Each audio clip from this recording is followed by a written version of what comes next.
Buenas noches, hermanos, hermanas, amigos y amigas, aquí desde la parroquia de la Ascensión de la Iglesia Española Reformada Episcopal, perteneciente a la Comunión Anglicana. El que os habla es el reverendo Miguel Ángel Pino, un día más para dar comienzo a nuestro oficio vespertino. Estamos en España bajo una ola de frío tremenda, como hacía prácticamente un siglo no teníamos, y dependiendo de los lugares hace más frío o menos frío. Nosotros vivimos en el sur, aquí hace muchísimo frío, desde luego, pero lo que es en la zona centro de España, el norte y todo eso, la verdad que es terrible lo que se está viviendo. Pero en esta noche, hermano, en nuestra intención de oración volvemos nuevamente, otra vez más, a poner sobre el tapete el tema del coronavirus. Hay dos cosas, ayer comenté algo, pero me dejé otra sin comentar. Cuando comenzamos nuestros oficios vespertinos, lo hicimos precisamente porque comenzamos un confinamiento en las casas. Todo apunta, si siguen así los datos, que posiblemente podamos llegar en algún momento nuevamente, otra vez, a ese confinamiento. Los datos de ayer, hermano, son realmente tremendos. Yo tengo aquí los datos para leerlos. En el caso del día de ayer, aparecieron 25.458 nuevos casos de contagio y 408 fallecidos en un día. Vienen varias semanas hablándonos de la posibilidad de una tercera ola, estando precisamente en el mes de noviembre inmerso en la segunda ola. Ya se nos hablaba de la tercera. Y llegaron las navidades, llegó el fin de año, nos advirtieron de la posibilidad de que habría muchos contagios, y el día 15, dentro de 2 días, vamos a saber.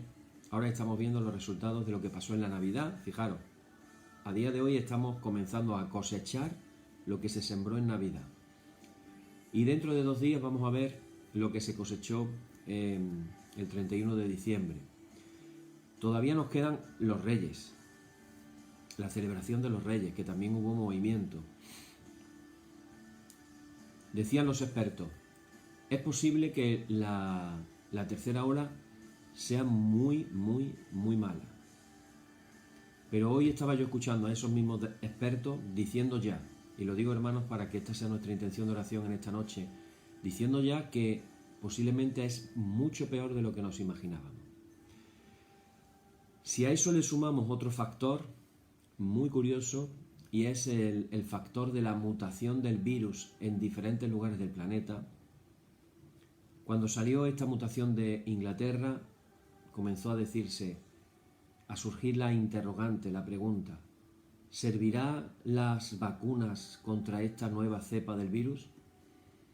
Y rápidamente salieron a la defensa de las vacunas diciendo que sí, que serviría. Pero ya se están comenzando a oír de parte de los expertos el temor al que en esta manera en que el virus está mutando en diferentes lugares pudiera surgir otra mutación para la cual la vacuna no sea efectiva. Así que estamos comenzando las vacunaciones con una cierta incertidumbre de que puedan servir para todas las mutaciones, y ojalá que pueda terminarse con este virus horrible. Así que, hermano, recordar que hemos hablado en varias ocasiones de correr la carrera con paciencia, como nos habla el libro de Hebreos, puestos los ojos en Jesús, que es el autor y el consumador de la fe. En los estudios que estamos dando en estos días, tenemos puestos nuestros ojos en Jesús. Así que sigamos corriendo con paciencia, cuidémonos, guardémonos y pongamos nuestra mirada en el Señor. Hermanos, que nuestra intención de oración en esta noche sea precisamente esa, que el Señor nos guarde de todo peligro frente a lo que parece que se nos viene. Padre, en esta noche te agradecemos de manera infinita que tú nos des la posibilidad de podernos reunir en el nombre de Jesús, con la promesa de que tú estarás en medio de nosotros. En esta noche, Señor, te pido que tú estés en cada casa de las personas que van a hacer con nosotros este oficio vespertino. Yo quiero pedirte que tu presencia pueda ser real en los corazones, en las mentes, en las casas, que traigas tu paz, que traigas tu serenidad, que traigas la felicidad que supone encontrarnos contigo, Señor. Por eso nuestra intención de oración en esta noche, Señor, es que nos guardes de todo peligro en el hueco de tus manos. En el nombre de Jesús. Amén. Amén, hermanos. Qué bendición es estos medios para podernos compartir y tener nuestros oficios todos los días y seguir aprendiendo más de la palabra del Señor. Comenzamos nuestro oficio diciendo: en el nombre de nuestro Señor Jesucristo sea luz y paz. Amén. Desde el nacimiento del sol hasta donde se pone, sea alabado el nombre del Señor. Sea el nombre del Señor bendito desde ahora y para siempre. Oh Dios, cuyo nombre es bendito desde la salida del sol hasta su ocaso, llena de ciencia nuestros corazones y abre nuestros labios en tu alabanza, para que como eres bendito con el debido honor por todos los siglos, así seas alabado de oriente a occidente por todas las naciones. Amén. Por tu misericordia, oh Dios nuestro, que eres bendito y vives y gobiernas todas las cosas, por los siglos de los siglos. Amén. Decimos ahora de los textos que tenemos en nuestra liturgia, el número 2, que dice: no a nosotros, Señor, no a nosotros, sino a tu nombre da gloria, por tu misericordia, por tu verdad. Oíd el resumen que nuestro Divino Maestro ha hecho de los mandamientos de Dios. Amarás al Señor tu Dios con todo tu corazón, con toda tu alma y con toda tu mente. Este es el primero y el grande mandamiento, y el segundo es semejante a este: amarás a tu prójimo como a ti mismo. De estos dos mandamientos pende toda la ley y los profetas. Y a nosotros, discípulos suyos, nos ha dado Jesús un mandamiento nuevo, diciendo: este es mi mandamiento, que os améis los unos a los otros como yo os he amado. En esto conocerán todos que sois mis discípulos, si tuvierais amor los unos con los otros. Oremos, hermanos.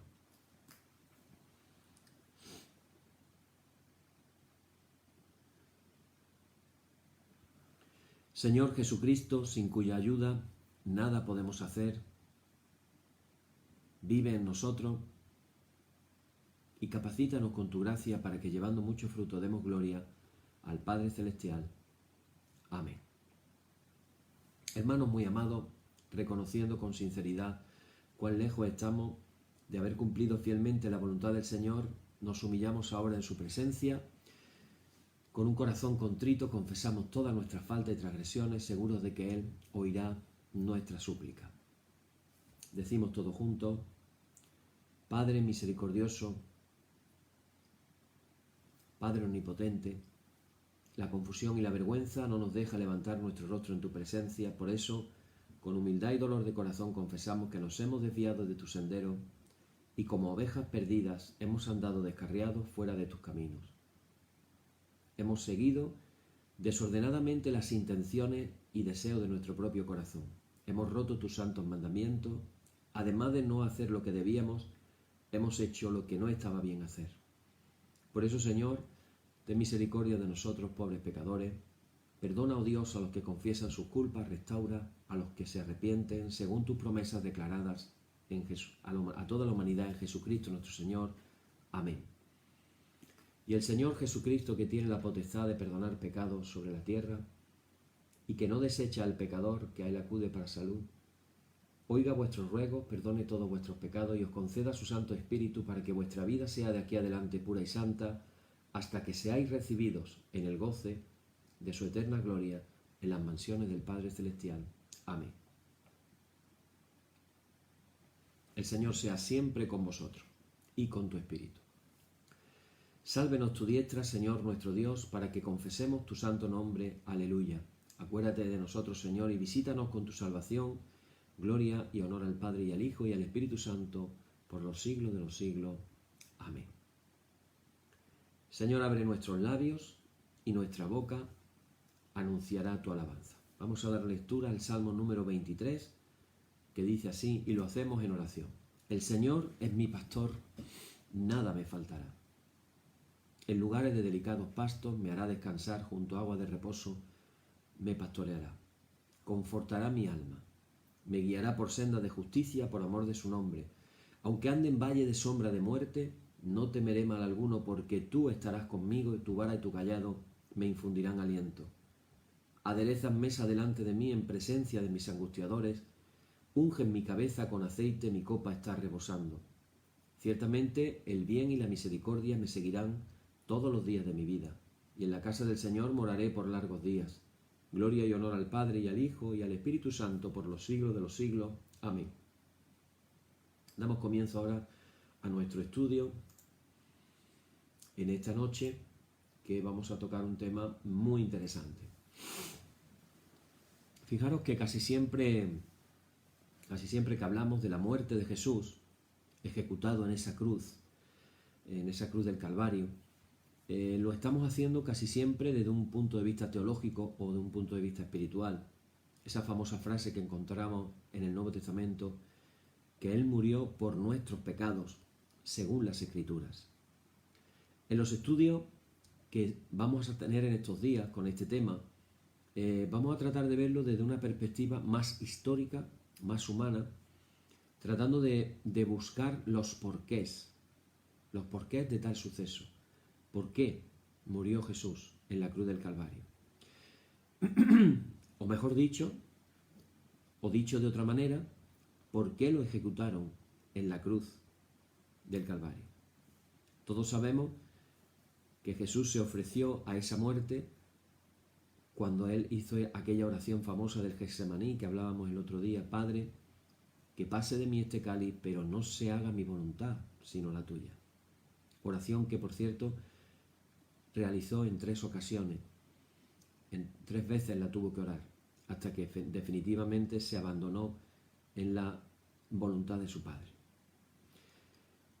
Jesús, humanamente hablando, lo cierto y verdad es que no pudo disfrutar de una vejez tranquila. Parece que murió con unos 30 y tantos años, ¿no? 33, dice la tradición. Murió, por tanto, violentamente en plena madurez.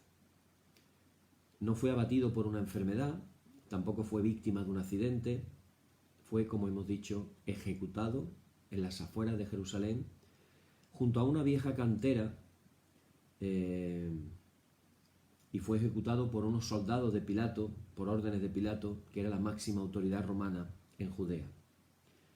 Fue probablemente, podemos llegar incluso hasta el día, probablemente,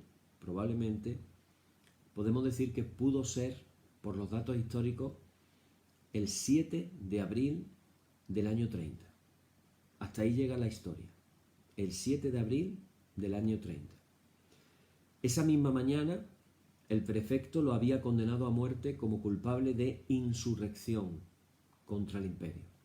Su vida apasionante de profeta del reino de Dios terminaba así en el patíbulo de la cruz. Hemos titulado estos estudios, si el anterior lo llamábamos a Jesús como el creyente fiel, y han salido 4 estudios del mismo, este lo hemos llamado como Jesús conflictivo y peligroso. Claro, la pregunta sería, ¿para quién? ¿Conflictivo y peligroso para quién? Y es que, claro, si muere ejecutado, sería por algo, ¿verdad? ¿Qué había podido suceder para llegar a ese trágico final? Y aquí surgen también incluso hasta las dudas de la fe que vivieron los mismos discípulos. ¿Habría sido todo un error? ¿Qué fue lo que hizo el profeta de la compasión? Esa compasión de Dios, esa ternura de Dios. ¿Qué fue lo que hizo para terminar en ese suplicio que solo se le aplicaba a los esclavos criminales, a los rebeldes peligrosos, para el orden impuesto por Roma? Pensémoslo por un momento. Eso solamente se le hacía, repito, a los esclavos criminales o a los rebeldes peligrosos. ¿Te imaginas a Jesús como un esclavo criminal o un rebelde peligroso? No, ¿verdad? ¿Qué delito, por tanto, ha cometido ese sanador de enfermos para ser torturado en una cruz? ¿Quién teme al maestro que predica precisamente el amor a los enemigos. ¿Quién se siente amenazado por su actuación y por su mensaje? ¿Por qué? Esa es la pregunta, ¿por qué? ¿Por qué se le mata? Y claro, es que su trágico final no fue una sorpresa. Cuando comenzamos a analizar los hechos, realmente nos damos cuenta de que no fue una sorpresa. De hecho, hasta el mismo Jesús lo anunció anteriormente en varias ocasiones, que subiría a Jerusalén para morir. El mismo Jesús sabía que iba a morir. Así se había ido gestando de día en día, que desde que comenzó a anunciar con pasión ese proyecto de Dios que él llevaba en su corazón, el proyecto del reino de Dios. Mientras la gente lo acogía casi siempre con entusiasmo, sin embargo, en diversos sectores se iba despertando la alarma. Y de hecho, hermanos y hermanas, en estos días vamos a hablar de esos sectores en los que se estaba levantando la alarma. La libertad de aquel hombre lleno de Dios resultaba inquietante y poderosa. De igual manera, en nuestros días, un hombre lleno de Dios, libre, resulta inquietante para decirlo de alguna manera, para el establishment, la jerarquía. En toda la historia de la Iglesia nos hemos encontrado con lo mismo. Aquellas almas libres, llenas de Dios, fueron un problema para la jerarquía. La conducta original de Jesús, que la hemos estado hablando todos estos días, esa conducta inconformista, era algo irritante para algunos. Jesús se convertía en un estorbo, en una amenaza. Su empeño en anunciar un vuelco de la situación y su programa concreto para acoger el reino de Dios y su justicia era todo un desafío al sistema. Probablemente la actuación de Jesús desconcierta. Y desconcierta, si somos sinceros, a casi todos. Hasta su misma familia, su madre, sus hermanos lo fueron a buscar porque pensaban que se había vuelto loco. Así que hay muchos desconcertados. Se van provocando reacciones diversas, pero el rechazo se iba gestando no en el pueblo, sino entre aquellos que veían en peligro su poder religioso, o su poder político, o su poder económico. Decía en ese escrito maravilloso, universal, de Miguel de Cervantes, el famoso Quijote, el Quijote. A nosotros de pequeños nos obligaban a leerlo en las escuelas, ya se perdió su lectura, pero hay un episodio muy gracioso, el Quijote y Sancho Panza, uno montado en el caballo y el otro montado en el burro, van andando por un determinado pueblo y de pronto se chocan contra la pared de algo, contra la pared de un edificio, y entonces le dice, no sé quién de los dos dice a quién, pero creo que fue el Quijote. Quijote le dice a Sancho Panza, le dice, Sancho, con la iglesia hemos topado. Y era que al verse estrellado, por decirlo así, contra las paredes de la iglesia, decía Miguel de Cervantes que escribió un libro un poquito, vamos a decir, a veces en clave. Y esa cosa que se cuenta como graciosa enseña una profundidad. Con la iglesia hemos topado, la jerarquía, el poder económico, el poder político, el poder religioso. Con ese poder estaba topando Jesús. ¿Por qué se convirtió en pocos meses en un profeta tan peligroso? Todas estas preguntas vamos a tratar de resolver algunas de ellas. Y vamos a hablar primero de la parte, vamos a decir, religiosa. Vamos a hablar con los que más problemas tuvo, el conflicto con los factores de aquellas personas fariseas. Según los evangelios, de hecho, Jesús entra muy pronto en conflicto con los fariseos.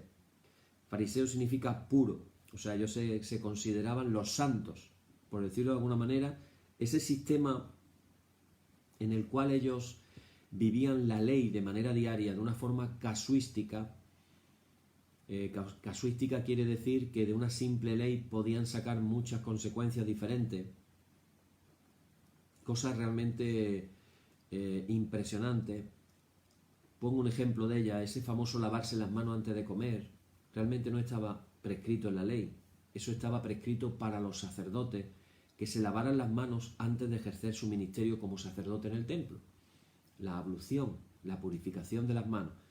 Pero ellos toman de esa ley y se la bajan a ellos mismos, que no era obligatorio para ellos, y ellos dan como un paso más. Entonces están haciendo más de lo que realmente pide la ley. Y ese a veces dar un paso más en la ejecución de las leyes religiosas, a algunas personas las vuelve soberbias. Y en ese punto en el que se encontraban muchos fariseos, mirando a los demás por encima del hombro, como diciendo: yo soy más puro que el otro es un impuro, yo soy impuro, yo soy el santo, yo soy el que me lavo las manos, el que hago esto, el que hago lo otro, como aquel fariseo que estaba en el templo y decía: te doy gracias, Señor, porque soy esto, soy aquello y soy lo de más allá. O como aquella oración que se enseñó a orar por parte de un rabino importante, diciendo: gracias, Señor, porque soy hombre y no soy mujer. Los hombres eran mayores y mejores que las mujeres. Esa actitud tenían los fariseos. Ellos constituyen, al parecer, uno de los grupos que más se mueve entre la gente. Por otro lado, nos encontramos con los monjes de Qumrán, que vivían retirados en su monasterio. Allí, junto al Mar Muerto, del resto de los esenios apenas ni sabemos nada. Los saduceos formaban una minoría aristocrática que vivía en torno al templo, sin preocuparse de ganar adeptos en las aldeas. Así que los fariseos eran probablemente quienes más trataban de influir en la vida de la gente, en la vida del pueblo. Es lógico que Jesús entrara en colisión con ellos. Los fariseos, históricamente, se habla de que eran un grupo formado por letrados que estaban muy familiarizados con las tradiciones y las costumbres de Israel. Muchos de ellos ejercían tareas de carácter administrativo o burocrático, sobre todo en Jerusalén. Probablemente eran los que se ganaban la vida como escribas, como educadores, como jueces, oficiales subordinados a las clases gobernantes. Sin embargo, desconocemos casi todo sobre si tenían algún tipo de organización interna. Se sentían unidos por un conjunto de creencias, una doctrina, unas prácticas que los identificaba ante el pueblo. No constituyen, sin embargo, un bloque homogéneo. Hay entre ellos desacuerdos y diferentes puntos de vista. Incluso se puede constatar la presencia de maestros como, por ejemplo, Hillel, Shammai o Judas, el fundador de la cuarta filosofía según Flavio Josefo, que arrastrarán con su prestigio a un grupo de seguidores entusiastas. La primera preocupación del movimiento fariseo era la de asegurar una respuesta fiel de Israel al Dios Santo que les había regalado la ley. Es decir, algo que para ellos los distinguía de todos los demás pueblos de la tierra. De ahí su desvelo por ahondar en el estudio de la Torá y su cuidado por cumplir estrictamente todas las prescripciones, en especial las que le reforzaban la identidad del pueblo santo de Dios. Es decir, el sábado, el cumplimiento del sábado, el pago de los diezmos para el templo o la pureza ritual. Además de la ley escrita de Moisés, tenemos que recordar que existía otra ley llamada la Torá oral, es decir, una Torá que no estaba escrita, pero que se había venido transmitiendo de padres a hijos por generaciones, más bien de rabinos o de maestros a discípulos.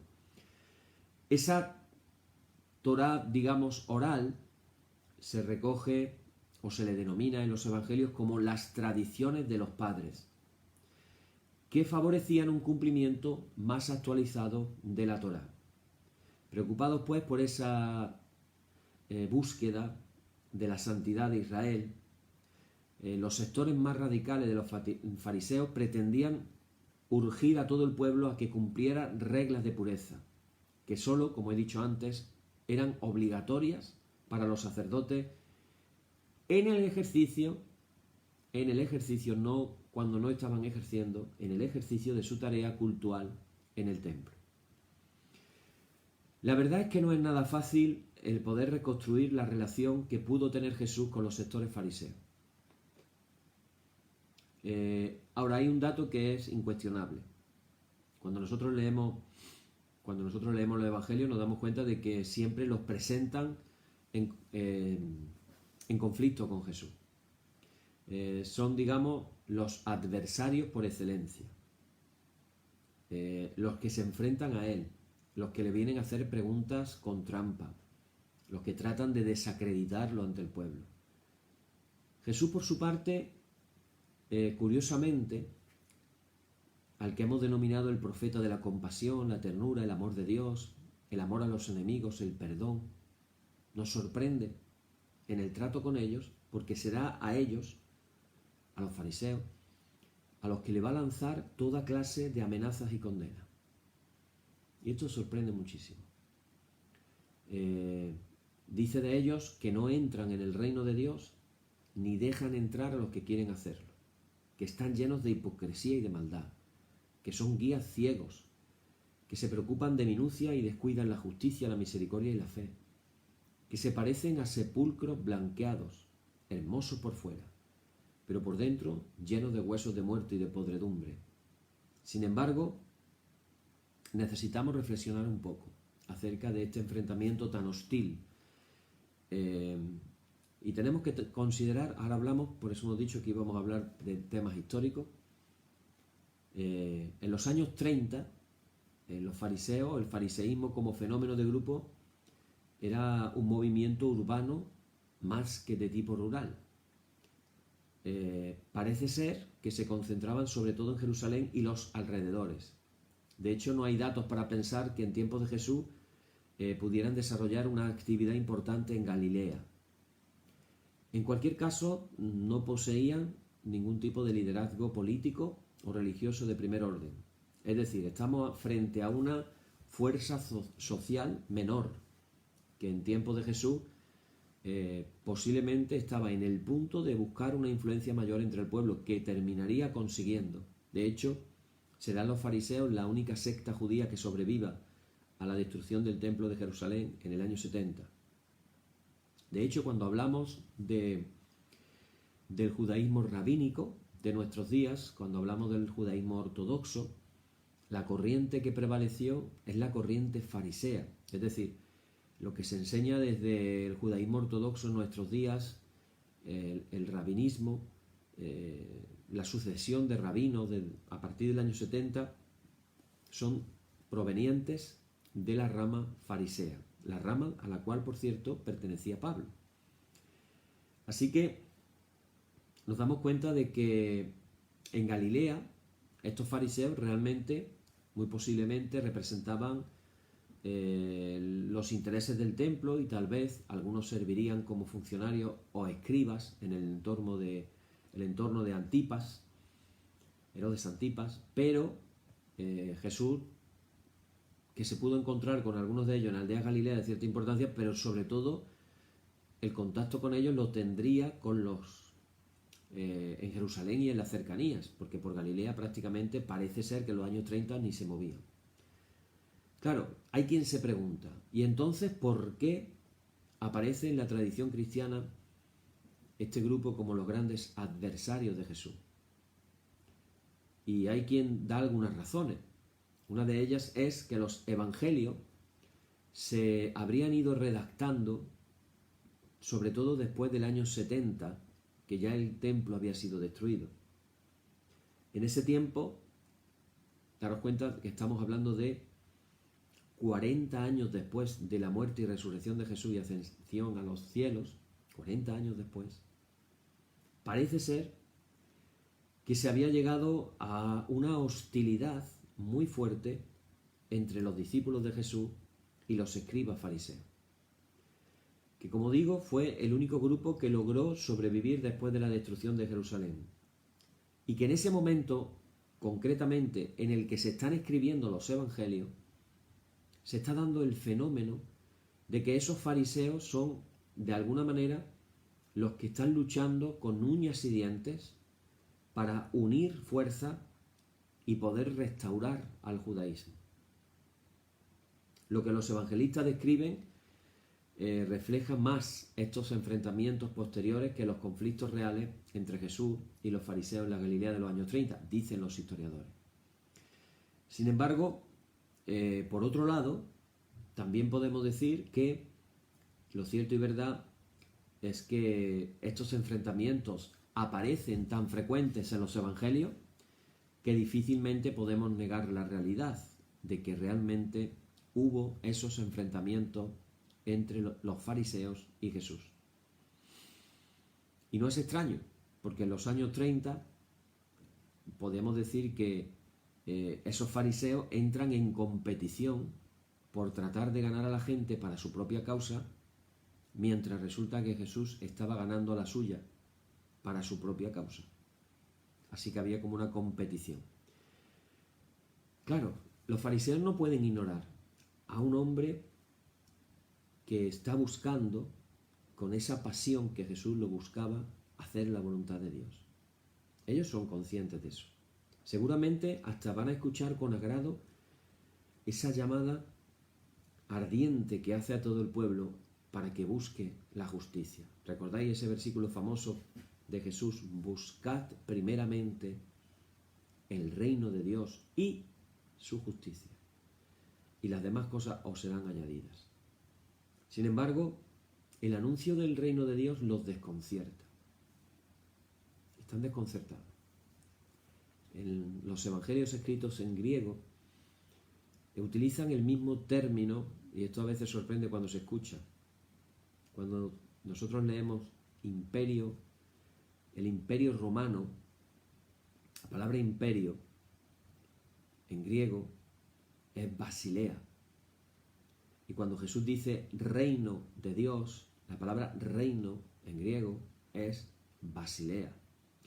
Entonces daros cuenta de que está el basilea romano y el basilea de Dios. Ahí voy dando ya algunas pistas para lo que después voy a hablar. No me quiero meter en ese charco todavía, que queda todavía unos cuantos estudios para llegar ahí. Pero ahí están los fariseos. Están pensando, este hombre busca de verdad hacer la voluntad de Dios. Ellos, siendo radicales, son atraídos por la radicalidad de Jesús. Es decir, ellos se sentirían atraídos por esa manera de hablar radical.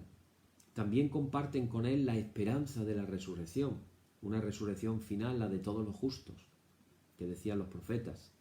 Sin embargo, ese anuncio del reino de Dios los tiene desconcertados. Jesús no entiende ni vive la ley como la viven ellos. Su corazón está centrado en la irrupción inminente de Dios. Cuanto más lo escuchan, más inevitables se van haciendo las discrepancias. Pero, fijaros qué curioso, lo que más le irrita a los fariseos es seguramente esa pretensión de Jesús de hablar directamente en nombre de Dios, con autoridad propia, sin atender a lo que enseñan otros maestros. Ellos que estaban tan centrados en sus propios rabinos y que tenían orgullo de tener esos grandes rabinos. Esta libertad inusitada de Jesús contrasta con la actuación de sus maestros, que siempre se apoyan en la Torá oral, la tradición de los padres, o en las enseñanzas propias. Van descubriendo que mientras ellos se esfuerzan por interpretar, explicar y actualizar la voluntad de Dios expresada en la ley y en sus tradiciones, resulta que Jesús insiste en comunicar su propia experiencia, como hemos dicho, de un Dios Padre empeñado en establecer su reino en Israel. Por eso, lo que podemos leer en los evangelios es que lo decisivo para Jesús no es observar la ley. Lo decisivo para Jesús es escuchar la llamada de Dios a entrar en su reino. Lo absoluto entonces no es ya la Torá, sino la irrupción de Dios promoviendo una vida diferente, una vida más humana. Probablemente los fariseos llegarían a un punto en que ni siquiera sabían qué pensar acerca de Jesús. Fijaros, digamos, el embrollo. Jesús no para de sanar enfermos, y eso les atrae a los fariseos igual que a todos. Están viendo a Jesús, a un profeta sanador al estilo de Elías o de Eliseo, tan popular entre la gente. La fuerza de su palabra les haría pensar en un Isaías, un Jeremías o alguno de los grandes profetas. Pero la conducta de Jesús los tiene desconcertados. No se podían explicar cómo atreverse a eliminar una disposición mosaica como la del derecho del varón a repudiar a su mujer. Les irrita esa libertad para transgredir algo tan sagrado como el sábado. Les molesta infinitamente que no se sienta obligado a seguir la normativa de la pureza ritual en la línea que ellos enseñan. Pero hay algo en Jesús, hermanos y hermanas, que va a despertar de una manera especial su perplejidad.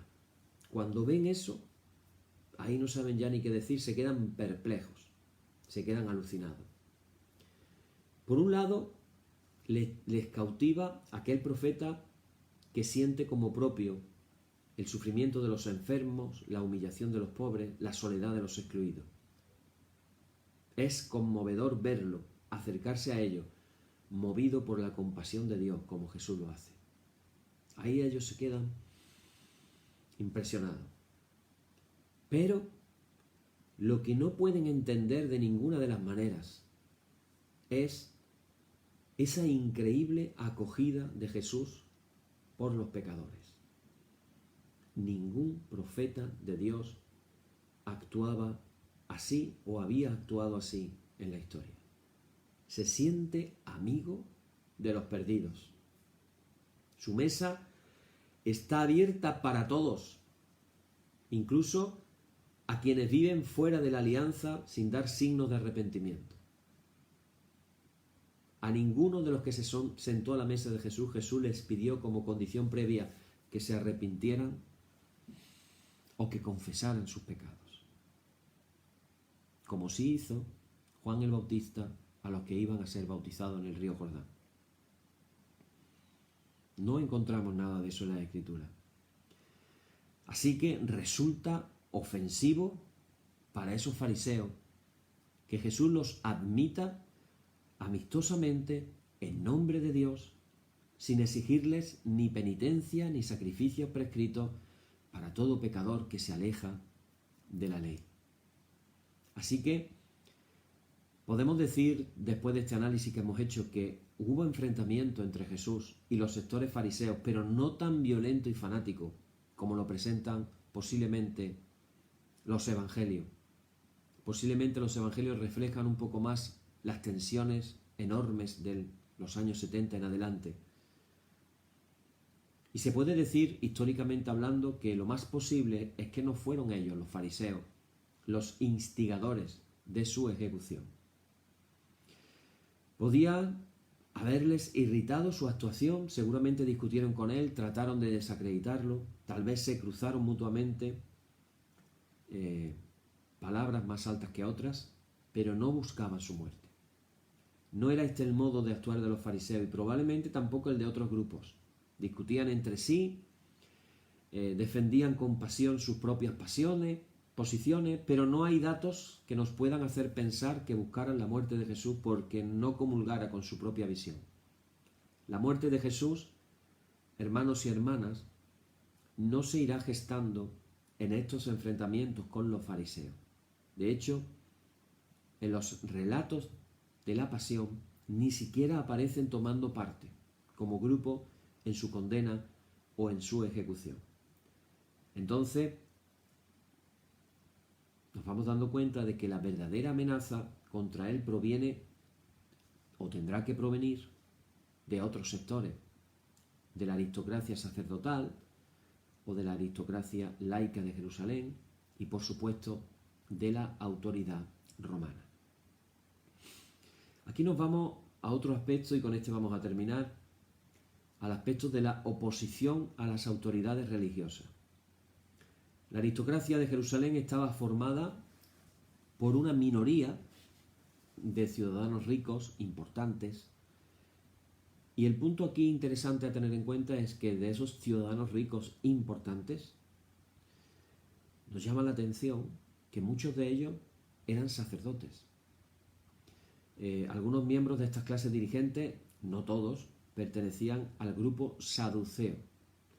Bastantes poseían grandes riquezas.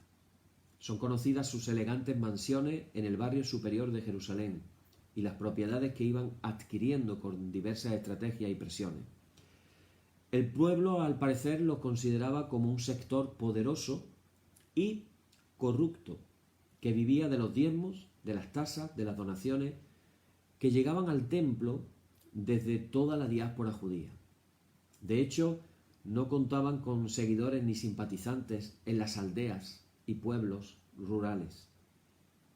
En tiempos de Jesús, el sumo sacerdote tenía incluso poder de gobierno tanto en Jerusalén como en Judea. Por una parte, gozaba de plena autonomía de los asuntos del templo, la regulación del sistema sacrificial, las tasas, los diezmos, la administración del tesoro, y para ello contaba con diversos servicios y con una policía responsable de mantener el orden tanto en el recinto del templo como en la misma Jerusalén.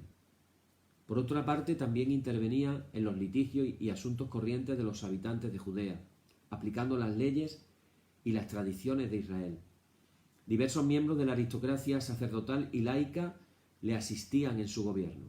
Cuando los evangelios entonces nos hablan de los sumos sacerdotes, se están refiriendo a un grupo que comprende tanto al sumo sacerdote en ejercicio en ese momento, como a los sacerdotes que han ejercido este cargo en el pasado y a los sacerdotes responsables de importantes servicios, como sería, por ejemplo, el del comandante del templo o el responsable del tesoro. Esta aristocracia del entorno del templo actuaba como una instancia de poder con la que contaba el prefecto de Roma para el gobierno de Judea. O dicho de otra manera, ellos eran súbditos de Roma y hacían lo que a Roma les interesaba. Entonces buscaban siempre el molestar lo mínimo posible a Roma para poder hacer lo que a ellos les diera la gana. Esa es la realidad. Ni siquiera sabemos si Jesús en algún momento tuvo algún encuentro con los saduceos de manera directa. La mayor parte de su tiempo, Jesús realmente lo pasó dirigiéndose a judíos corrientes de los pueblos de Galilea y de Judea, no ese pequeño grupo de ricos aristócratas de Jerusalén. Acordaros que Jesús, no se sabe por qué en los evangelios no se mencionan algunas grandes ciudades en las que Jesús pasara. No sabemos la razón o el por qué. No sabemos si es que estuvo, que no estuvo, o por qué el silencio de aquello, ¿no? Pero es cuando menos llamativo. Sin embargo, Jesús no le es desconocido a este grupo cuando él sube a Jerusalén a celebrar la Pascua en el año 30. Habían oído hablar de él y tal vez alguno lo habría escuchado, puede ser. No era la primera vez, de hecho, que Jesús visitaba la ciudad de Jerusalén para anunciar su mensaje durante los días de una fiesta judía. Y naturalmente enseñaba en el recinto del templo, donde se aglomeraba la gente y donde se movían también los sectores saduceos. Lo que oían de Jesús, aquí es donde quiero que nos centremos en estos primeros puntos, es que cuando ellos oían el mensaje de Jesús, era lógico que se despertara en ellos un recelo y una desconfianza. ¿Por qué? Porque sabían que Jesús venía por decirlo de alguna manera, del círculo del Bautista, el profeta ese del desierto que había ofrecido el perdón en las aguas del Jordán, que había ignorado el proceso de purificación de los pecados que ellos controlaban desde el templo. Recordar que ese Juan el Bautista, hijo de Zacarías, sacerdote, en vez de irse a predicar su mensaje de arrepentimiento al templo, resulta que se marchó a predicarlo al desierto. Es decir, en cierta manera, ninguneó el templo y se fue a otro lugar para predicar su mensaje. Y eso, para esta gente que vivían de aquello, pues evidentemente les tuvo que hacer mucho daño. Ellos nunca aceptaron el bautismo de aquel sacerdote rural que un día se había alejado de ellos abandonando sus obligaciones. Ahora el bautista ya ha desaparecido, pero otra persona carismática, Jesús, parece colocarse en esa misma línea profética que deja al margen el sistema sacrificial del templo, y eso lógicamente no podía que menos que irritarlos. Más aún al ver que Jesús prescindía incluso de la liturgia penitencial de Juan y estaba acogiendo amistosamente a los pecadores, ofreciéndoles un perdón gratuito de Dios. Aquí había incluso hasta intereses económicos. Acordaros que había que ir al templo para el perdón de los pecados y sacrificar animales, pero habría que pagar esos animales. Y había, cuando venían incluso los judíos de la diáspora, cambiaban su dinero impuro, las mesas de los cambistas, y le daban el dinero puro. Y con ese dinero puro era con el que se ofrendaba en el templo. Pero había un detalle, y es que esos cambistas ganaban un dinero al hacer el intercambio. Así que era un negocio. Hasta dar una ofrenda en el templo se convirtió en un negocio. ¿Cuánto nos recuerda este templo a muchos otros templos que hay por el mundo de diferentes iglesias cristianas, pero que finalmente convierten el culto a Dios en un negocio, y en algunos casos un negocio realmente espectacular? ¿Qué ocurre? Que teniendo en cuenta esa práctica escandalosa en la cual Jesús acogía a los pecadores y hasta acogía a las prostitutas y a los recaudadores de impuestos, sin tener que pasar previamente por ese proceso oficial de expiación de los pecados, ¿cómo ellos iban a tolerar ese enorme desprecio al templo que Jesús les estaba haciendo? Tal vez tampoco podían ver hasta con buenos ojos los saduceos las sanaciones, los exorcismos de Jesús que tanta popularidad le daban entre el pueblo, pues de alguna manera estaban socavando ese poder de ellos ser los intermediarios exclusivos del perdón y de la salvación de Dios para Israel. Qué triste es cuando los intermediarios quieren ser mayores que el mismo Dios. ¿Y cuántas veces vemos eso en tantas iglesias? Cuando Jesús curaba o liberaba de espíritus malignos, no solamente estaba produciendo un efecto curador en los enfermos, les estaba arrancando del pecado que, según la creencia original, recordadlo, hemos dicho esto, estaría en el origen de toda enfermedad. Y además, haciendo eso Jesús, sanándolos, liberándolos, Jesús los estaba incorporando de nuevo al pueblo de Dios. Al parecer, ningún judío tenía derecho a ejercer esa mediación de la bendición de Dios sin pertenecer a un linaje sacerdotal. Solo ellos eran los exclusivos de poder transmitir la bendición de Dios. Así que imaginaros, la actuación de Jesús se convierte en un desafío al templo como fuente exclusiva de salvación para el pueblo. Así que, hermanos, la actuación de Jesús plantea una pregunta decisiva. ¿Seguían contando esos dirigentes religiosos de Jerusalén con la autoridad de Dios sobre el pueblo de Israel? ¿O estaba Jesús abriendo un camino a una situación nueva, más allá del poder religioso del templo? La tradición cristiana, los evangelios, han conservado una parábola que, según San Marcos, parece dirigida a esas autoridades religiosas del templo. Esa parábola se llama la parábola de los viñadores homicidas. Aunque tenía ese título, todos los estudiosos concuerdan en que probablemente encerraba una fuerte crítica a las autoridades religiosas de Jerusalén. No han sabido cuidar del pueblo que se les ha confiado. Han pensado solo en sus propios intereses, pensar que esa gente eran ricas. Y se han sentido los propietarios de Israel. Qué triste es cuando los líderes religiosos se sienten los dueños de la iglesia, los dueños de la parroquia, los dueños de la diócesis, los dueños de la denominación. Qué triste es cuando podemos caer en ese error de sentirnos dueños cuando el único dueño es Dios.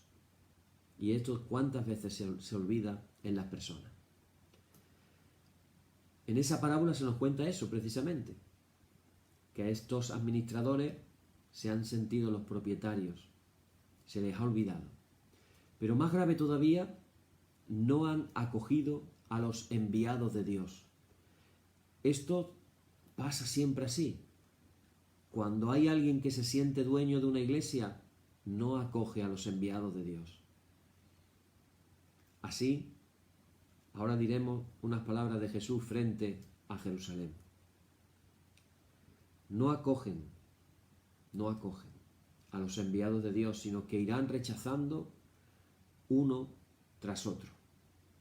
Cuando las personas que tienen la responsabilidad de dirigir una iglesia se sienten dueños, no son capaces de acoger a aquellos que son enviados por Dios para dar palabra al pueblo. Llega el momento, entonces, en que la viña será entregada a otros. Aquella aristocracia sacerdotal se quedará sin poder alguno de Dios para servir a su pueblo de Israel. Si realmente fue este el mensaje de la parábola y aquellos lo habían escuchado, podemos empezar a entender por qué la vida de Jesús corría un grave peligro. Los sumos sacerdotes no podían, ni pudieron, ni de hecho toleraron semejante agresión. Vamos descubriendo alguna pista de por dónde viene el hilo. Todavía podemos encontrar más ecos de la crítica de Jesús a los dirigentes religiosos del templo. Ya terminamos en este momento. En algún momento que no podemos precisar, Jesús va a pronunciar probablemente un lamento profético sobre Jerusalén, al estilo que pronunciarían en su época, por decir alguno de ellos, el profeta Amós y otros profetas. No está pensando en todos los habitantes de la capital, está pensando sobre todo en los líderes religiosos que la gobiernan. Todavía se puede percibir en el texto el ritmo triste del lamento y esa pena honda de Jesús. Fijaros lo que dice. Jesús se encuentra frente a Jerusalén, la está contemplando y dice estas palabras. Jerusalén, Jerusalén, que matas a los profetas y apedreas a los que te son enviados. ¿Cuántas veces he querido reunir a tus hijos como a una gallina a sus polluelos bajo las alas y no quisisteis? Mira, tu casa está desolada. Pues te digo que no me verás hasta que digas, bendito el que viene en el nombre del Señor. ¿Qué estaba viendo Jesús? ¿Qué estaba sintiendo? ¿Qué contempló? En algunos de los evangelios se hablan de las lágrimas de Jesús. Posiblemente estaba contemplando, como dicen algunos eruditos, estaba viendo con la visión profética la destrucción de Jerusalén que tuvo lugar en el año 70 y cómo el templo cayó por completo. Posiblemente algo así pudo pasar. Y cuando leemos este texto, aprovechemos para hacer una autocrítica interna y que estas mismas palabras pudiera el Señor, Dios no lo quiera, estárnosla diciendo a nuestras denominaciones, a nuestras iglesias, y solamente hay que cambiar las dos palabras del principio. Y en vez de decir Jerusalén, Jerusalén, que matas a los profetas, solamente bastaría cambiar Jerusalén, Jerusalén y poner el nombre de tu iglesia. Y entrar en esa reflexión, en esa autorreflexión crítica. ¿Qué tal si el mismo Jesús estuviera a las puertas de nuestra iglesia o de nuestra denominación y dijera estas palabras? No puedo decir el nombre de una denominación concreta, pero imaginaros que dijera iglesia, iglesia, punto suspensivo. Que matas a los profetas y apedreas a los que te son enviados. ¿Cuántas veces he querido reunir a tus hijos como una gallina a sus polluelos? Y estamos pensando en el crecimiento de la iglesia. Estamos pensando que venga más gente a la iglesia. Y suenan estas palabras. ¿Cuántas veces he querido reunir a tus hijos como una gallina a sus polluelos bajo las alas? Y fijaros, aquí viene lo tremendo. Y dice, y no quisisteis. De ahí, hermanos, la importancia de hacer una autocrítica a nosotros, una autorreflexión, y ojalá que la conclusión que saquemos sea: Señor, yo sí quiero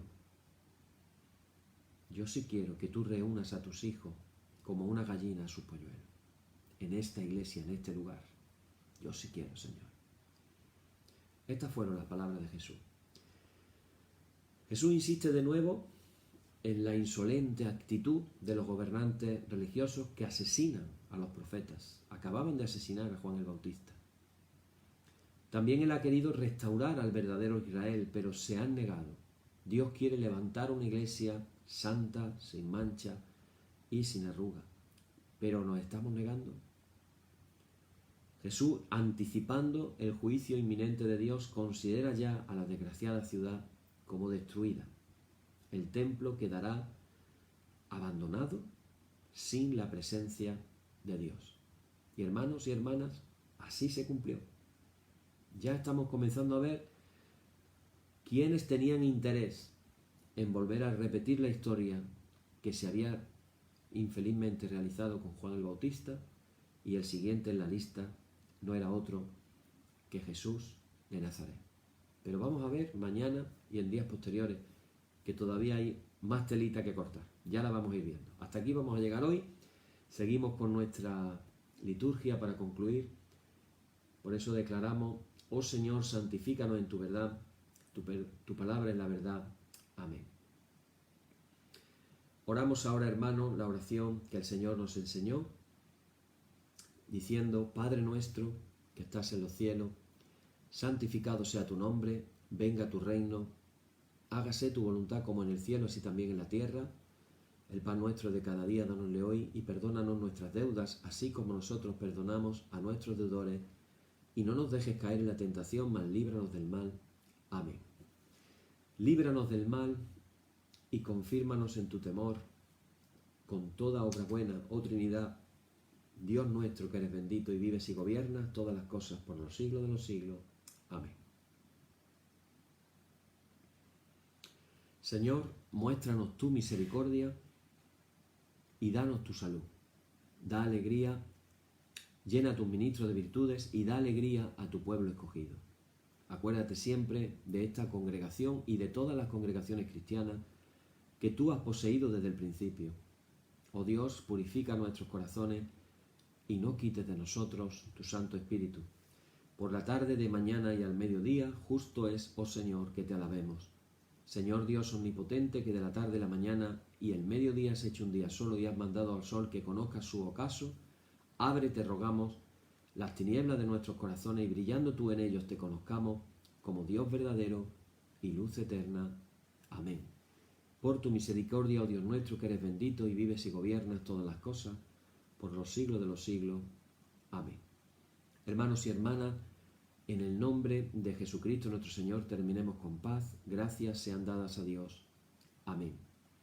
Y la paz que al subir a los cielos dejó Jesús a sus discípulos sea siempre con vosotros en toda su plenitud, y la bendición de Dios el Padre omnipotente y del Hijo y del Espíritu Santo descienda sobre vosotros y more en vosotros eternamente. Amén. Bien, hermanos, pues hasta aquí llegamos hoy. Mañana seguiremos hablando de este tema tan interesante, tan apasionante, acerca de los últimos días antes de que Jesús fuera ejecutado y las razones y los porqués pudo pasar aquello. Vamos a entenderlo mucho mejor cuando terminemos de comentarlo todo, pero hoy ya sacamos dos conclusiones. Una, los fariseos no tuvieron que ver tanto, y otra, los saduceos tuvieron que ver mucho. Unos eran más, estaban más centrados en una vida diaria de pureza a su manera de ver, y los otros sencillamente estaban centrados sobre todo en el poder y en el dinero. Algo con lo que Jesús se enfrentó totalmente. Nadie puede servir a dos señores. O sirven al dinero o sirven a Dios. No hay otra, no hay un término medio. No hay sirvo un poquito a Dios, sirvo un poquito al dinero. No, o sirves a uno o sirves a otro. Que el Señor nos bendiga con su palabra, que nos dé un buen descanso y mañana seguimos con más, y que el Señor nos guarde en todo este tiempo. Amén. Hasta mañana.